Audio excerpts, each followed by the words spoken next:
Hi everyone, I'm back. Been off for a couple weeks. We took a trip from Florida all the way up to central Minnesota. It was an interesting trip. It was a time to reflect. We were going up there for a family member who was going through some serious surgery and wanted to be there to support and assist in any way we could. And being that my wife Susan is a registered nurse and a former ER director, perfect person to have in your corner to answer all the questions that might come from what the doctors have to say. But what was interesting is we left Florida and it was beautiful, it was warm, it was sunny, all the trees were full of leaves and the flowers were blooming.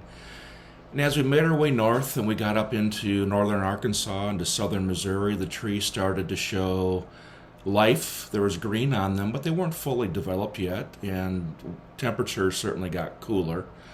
We got up into Iowa on our way to Minnesota, and the trees became sticks. They were still yet to start budding, or were just showing the very first hints of it. It was windy, the weather was cold, it was dreary, rainy. As we got up into Minnesota, I heard a lot of comments from people, family, and even people in stores saying things like, I don't know why we live here. I don't know why we want to put up with this cold. And I thought, everybody has a choice. You have a choice to live there or to move or to be part of a family that might stay in that area and you want to be with them, or you may move south and try to be somewhere that's warmer. We made that decision almost 30 years ago. My wife and I decided that winters we'd had enough of, and we love them. I love the theater of seasons, but we came down to Florida where it's summer all the time. And when I sit at home and it's January and I've got to go out and mow the yard, and my dad's telling me that he's got to go out and shovel the driveway, I like the choice of mowing the yard better.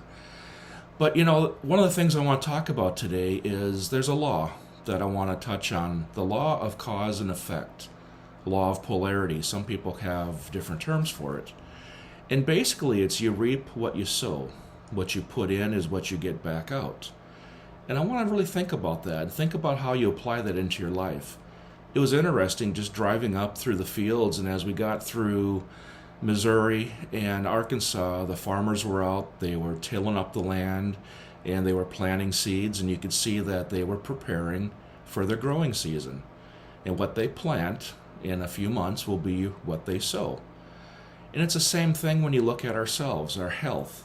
What we put in our body is what we get back out. We put toxins in our body, we do things that are unhealthy, probably going to have unhealthy results.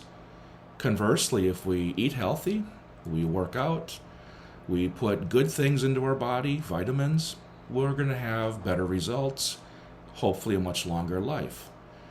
And it was an interesting drive to see things go from fully blooming to just getting started, seeing farmers opening up their fields and starting to plant for the growing season, and then reflecting on what we were there for, and that we all have a life to live and we all make decisions.